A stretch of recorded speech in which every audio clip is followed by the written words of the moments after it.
For months, Harper Johnson learned to live in silence. Westwood Middle School had its own rules, ones no teacher ever wrote on the whiteboard, but everyone understood. Some kids ruled the hallways, their power wrapped in whispers, glances, and inside jokes that made sure everyone knew where they stood. Harper stood alone. She wasn't new to feeling like an outsider.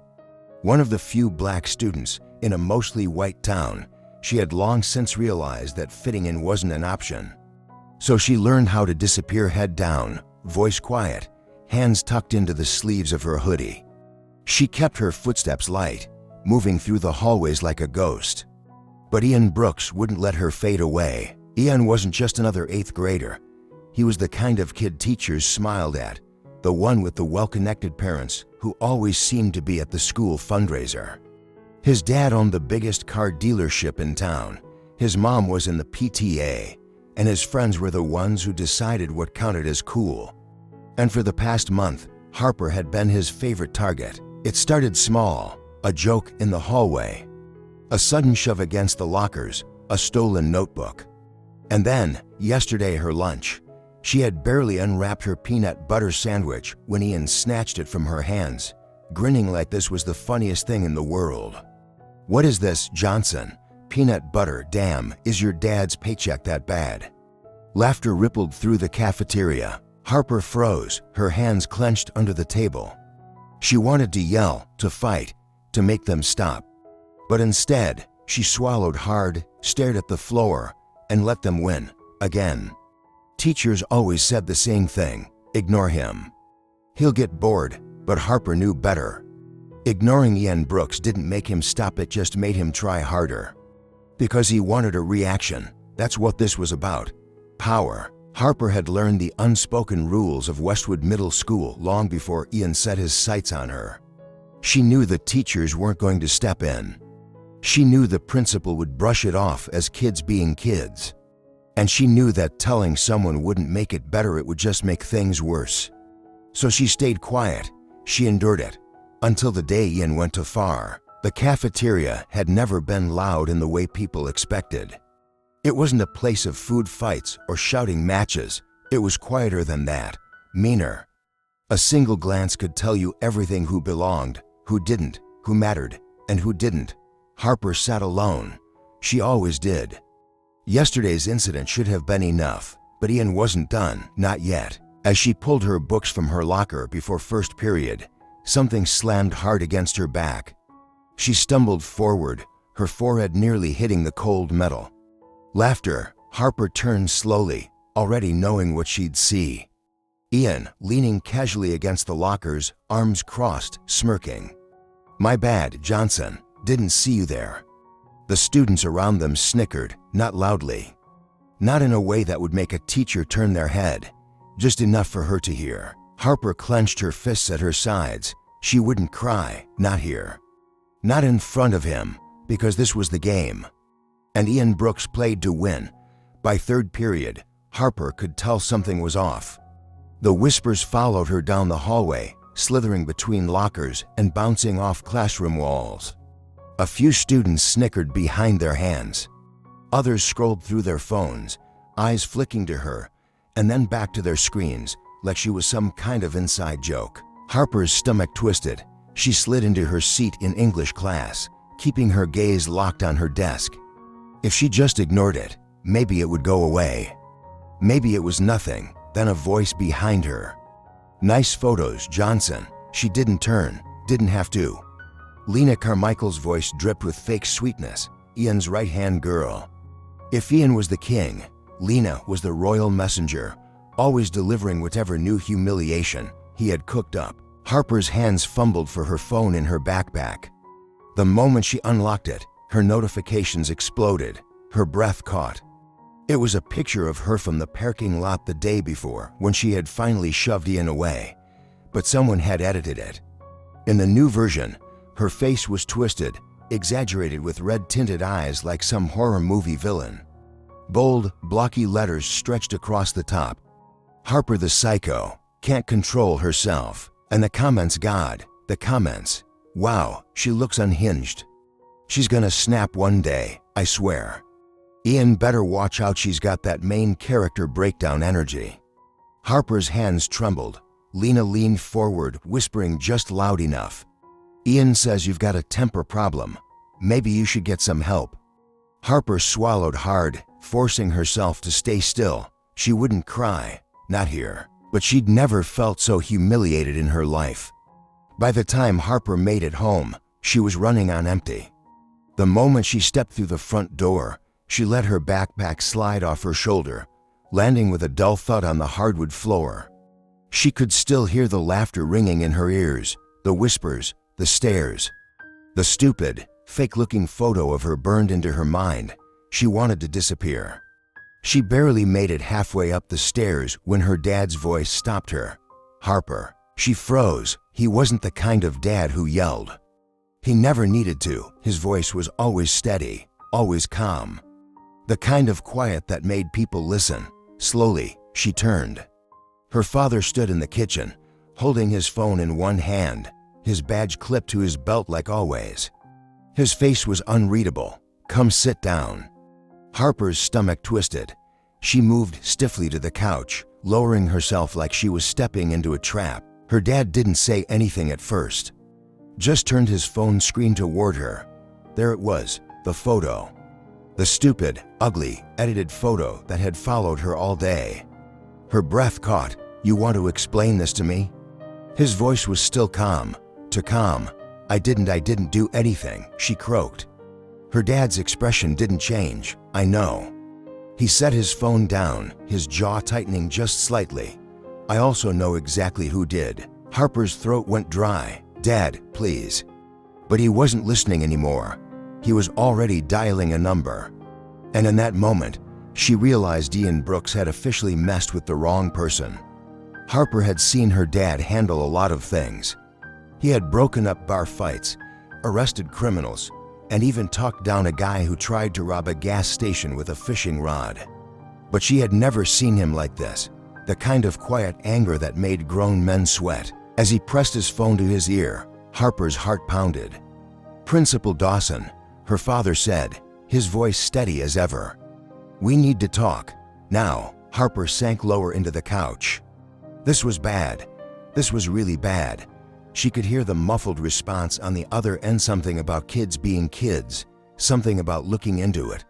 Her father's jaw clenched. "No, we're not going to look into it. We're going to fix it. Today." Harper stared at him. Was this happening? Was Chief Johnson actually about to go full cop mode over middle school drama? Apparently, yes. Within an hour, they were in his car, driving to Westwood Middle. The parking lot was nearly empty by now. Just a few teachers' cars and the principal's. The building looked different in the dim evening light, quieter. Her dad didn't even pause. He walked straight into the front office like he owned the place. Principal Dawson was waiting, arms crossed, fake smile in place. "Chief Johnson," he said smoothly, "I understand you have some concerns." Her dad didn't bother with small talk. "Ian Brooks has been harassing my daughter for over a month. And now, he's spreading false accusations about her online." He pulled out his phone and held it up. "This is what I want removed."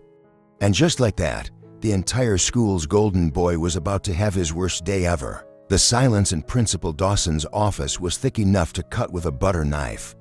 Harper sat stiffly in the chair beside her father, resisting the urge to sink into the floor.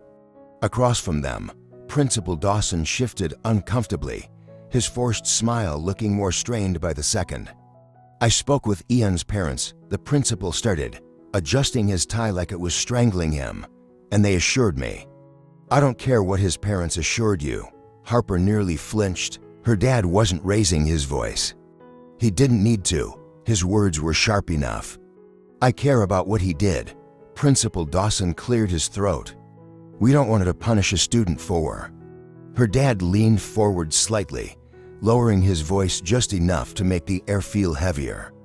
"Do you know what my job is, Dawson?" The principal's smile twitched. "I enforce the law," her dad continued, voice smooth as steel. "And last I checked, cyber harassment falls under some serious categories." The principal swallowed. Well, of course, we take these matters very seriously, But you know what's worse? Her dad didn't blink. Principal Dawson went pale. A school that turns a blind eye to it.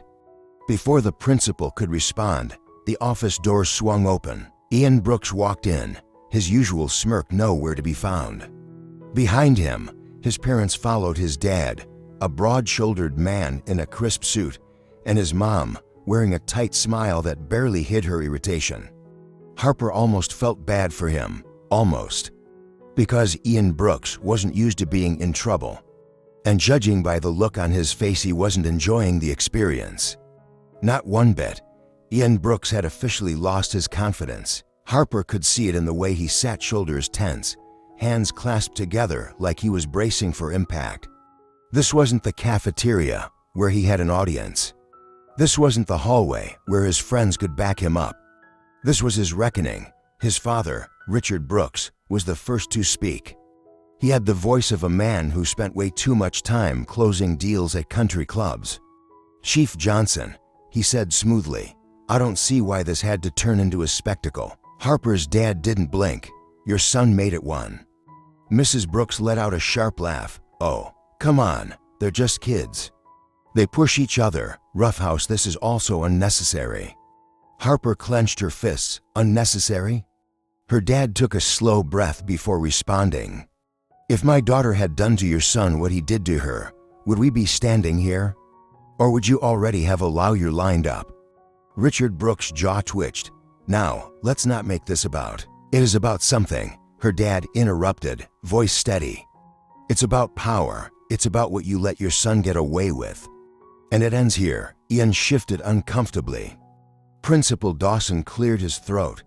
"Given the circumstances, I think the best course of action would be..." He hesitated, glancing at the Brookses. Her dad didn't. "Suspension. Effective immediately." The room went silent. Mrs. Brooks gasped. "Suspended, for a joke." Mr. Brooks' face darkened. "You can't do this." Her dad smiled, but it wasn't friendly. "Do you know who I am?" Ian swallowed hard. For the first time ever, Harper watched him realize he wasn't the one in control anymore. By the next morning, Ian Brooks was nowhere to be found. His usual spot at the cafeteria table, empty. His obnoxiously loud voice in the hallways, silent.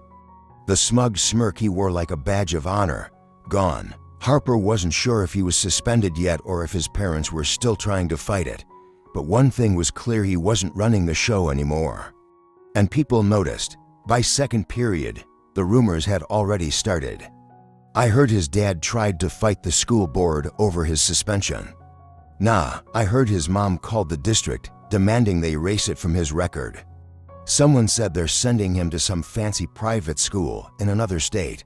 Harper didn't say a word. She just walked to class, head high, ignoring the glances that weren't filled with pity anymore. By lunch, something even weirder happened. People nodded at her. Not in a "let's be best friends" way, but in a "yeah, we saw what happened" and respect kind of way. Some still didn't know where they stood, like Lena Carmichael. Harper had just sat down, preparing for another quiet lunch alone, when a tray landed across from hers. "Lena." Harper tensed, waiting for some snide remark. Instead, Lena just poked at her food awkwardly. "Guess you got the last laugh, huh?" Harper raised an eyebrow. "Did I?" Lena cleared her throat. "I mean, I wasn't really part of it. You just laughed," Harper finished. Lena winced. Harper wasn't mad. She was just done. She stood, grabbing her tray. Lena called after her. "Ian had it coming, you know." Harper glanced back, meeting her eyes. "For once," she said, "I actually agree." That night, Harper sat at the kitchen table, pushing her fork around her plate. Her dad sat across from her, sipping his coffee like it was just another normal evening, except it wasn't. Not for her. Not after everything that had happened. "How's school?" he asked, like he didn't already know.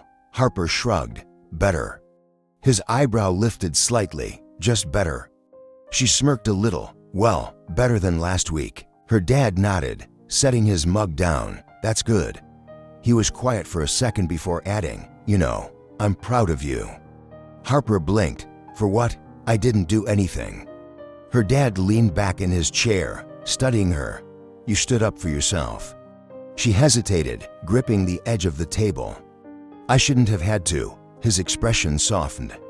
"No, you shouldn't have." Harper exhaled, her fingers tracing the grooves in the wooden surface. "What happens to Ian?" Her dad tilted his head slightly. "That's up to him." She frowned. "What do you mean?" He took a slow sip of coffee before answering. "Actions have consequences. He's learning that now. Whether he changes or not, that's his choice." Harper thought about that for so long. Ian had seemed untouchable. Like he controlled everything. Like she had no say in any of it. But that wasn't true. She had made a choice too. To speak, to fight, to push back. And that had made all the difference. Because for the first time since this all started, Harper realized something. She wasn't afraid of Ian Brooks anymore. And maybe, just maybe, that was the real victory. Harper never saw Ian Brooks again. By the time the week ended, his family had pulled him out of school. Some said he was transferring to a private academy across the state. Others whispered that his dad had pulled some strings to get him into a boarding school. Either way, he was gone. And for the first time in a long time, Harper could breathe. But just because Ian was gone didn't mean everything suddenly went back to normal. The damage had already been done. The months of humiliation, the weight of his cruelty, it didn't just disappear overnight. There were still stares. There were still hushed conversations that stopped when she walked by. Some students didn't know whether to pretend nothing had happened or acknowledge that everything had. But Harper wasn't waiting for their approval anymore. Instead, she did something she never would have dared before. She raised her hand in class. Spoke up when she had something to say. Met people's eyes instead of looking at the floor. And slowly, very slowly, the isolation began to crack. On Friday, a girl from her math class slid into the seat next to her at lunch. Didn't say much, just a casual hey. A day later, someone asked her if she wanted to be in their group for a project instead of waiting for the teacher to assign her. By Monday, a boy from her English class muttered a quick, "What's up?" when he passed her in the hallway. It wasn't much, but it was something. And sometimes, something was enough. Because Harper had learned something, too. Bullies win when you stay silent. But the moment you stop letting them define you, that's when they lose their power.